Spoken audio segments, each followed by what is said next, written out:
will run Star Wars after Kathleen Kennedy leaves? One of Hollywood's hottest and hardest jobs opens up. Who wants to call the shots on Star Wars? No, really, because it's kind of a thankless job. Of course, the intergalactic franchise is sacrosanct as a cultural institution, so the president of Lucasfilm, home to Star Wars and Indiana Jones, has one of the most prestigious posts in Hollywood.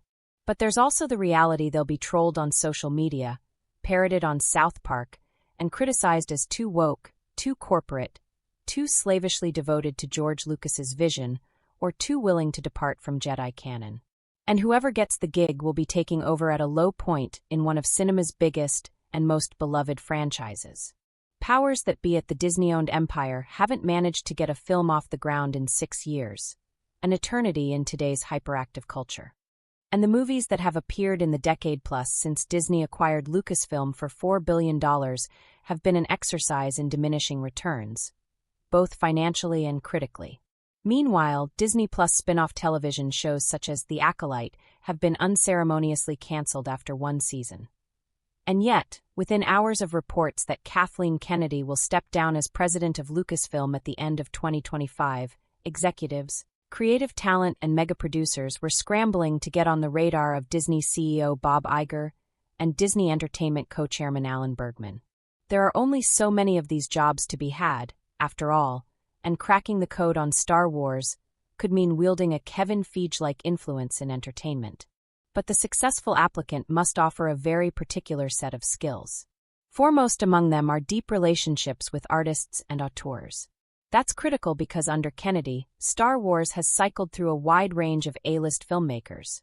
From Phil Lord and Christopher Miller, who were fired from Solo mid-production, to Patty Jenkins and David Benioff and D.B. Weiss, whose movies were announced and then abandoned due to creative differences. That's not to mention the litany of in-demand talent, like James Mangold, Taika Waititi, Donald Glover and Rian Johnson, whose space opera-centric spin-offs have yet to materialize. Kennedy has never had trouble attracting top directors, but keeping them employed has been an ongoing challenge. Even filmmakers whose movies actually debuted on the big screen, such as Gareth Edwards' Rogue One, saw the final product either res-hot or dramatically refashioned in the editing process. The next person tapped to direct a new Star Wars movie will want assurances that they won't quickly join the ranks of the hired and fired. Whoever gets the Lucasfilm gig will have to offer an expansive vision for where to take the 48-year-old franchise, one that involves streaming, as well as a more consistent output of movies. There's been an unintentional 7-year gap between 2019's Star Wars, The Rise of Skywalker, the last feature film to hit screens, and the upcoming The Mandalorian and Grogu, a continuation of the Disney Plus show that Lucasfilm plans to unveil theatrically in 2026, even Disney's own Marvel Cinematic Universe, which is the most financially successful franchise in history, has struggled in recent years to maintain the same level of quality as it has moved beyond movies and into streaming. It's easy for even the most exciting franchises to become oversaturated and grow stale. It's one of the original great legacy stories with as much potential as any of the great action and science fiction stories, says David A. Gross, who runs the movie consulting firm Franchise Entertainment Research. Has it been overdeveloped? Underdeveloped? At this point it's sprawling and impossible to quantify. Mandalorian and Grogu will be the first new theatrical release in a lifetime. Let's see how it lands. So, the perfect candidate must offer more than a passive interest in all things Skywalker. Like Marvel's boss Feige, they must be deeply versed in the mythology that Lucas established with 1977's original Star Wars. Episode 4, A New Hope, and then expanded over the course of sequels, graphic novels, video games, theme park attractions, even the ill-fated holiday special. Because these movies and shows are costly to produce and important to Disney's bottom line, it wouldn't hurt if they had some business background, along with a certain artistic spark. It's really hard to find people who have love and knowledge of Star Wars and can run a big company. This is someone who needs to know how long a lightsaber is and how you charge it, says Stephen Galloway, Dean of Chapman University's Film School. How many executives know the answer to those questions?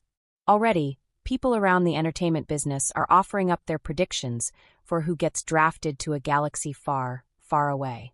They include Jon Favreau, who oversees The Mandalorian on Disney Plus and has experience helming blockbusters such as Iron Man, as well as Dave Filoni, Lucasfilm's chief creative officer and executive producer of The Book of Boba Fett and Skeleton Crew. Others who could be on a wish list are Harry Potter producer David Heyman and Legendary Entertainment's Mary Parent, who oversees the Dune and Godzilla franchises. One top agent suggests Peter Rice, who was fired by former Disney CEO Bob Chapek in 2022 in a widely panned move, as a possible fit. As an executive, he helped develop X-Men and has relationships with the top actors, writer-directors, says the agent. His overall taste would re-energize everybody. Plus, he's got great relationships at Disney. Some on the creative side might not want the headache that comes with being an executive. Favreau, for instance, makes far more money as a filmmaker for hire than he would as a corporate suit, and he doesn't have to worry about keeping his Siths straight from his P&L. But would Lucasfilm take a page from DC and pair a creative type with a producer who speaks Wall Street essay, a la James Gunn and Peter Safran? That thinking could make Favreau and Filoni the perfect combination. If you're a creative person, do you want to be running a multi-billion-dollar company? It's a different job, Galloway says. You're further and further removed from creativity. Producers aren't necessarily great executives. Though Kennedy has endured more than her fair share of criticism from fans and Hollywood over the many stalled projects and inconsistent films and shows, she will be hard to replace. When she took the job at Lucasfilm in 2012, she had already established herself as one of the most successful producers, having worked closely with the likes of Steven Spielberg and Robert Zemeckis on everything from Jurassic Park to Who Framed Roger Rabbit to Lincoln. After taking control of the company, she hired J.J. Abrams and triumphantly rebooted Star Wars with The Force Awakens, which remains the highest-grossing film in domestic box office history with $936 million and $2 billion globally.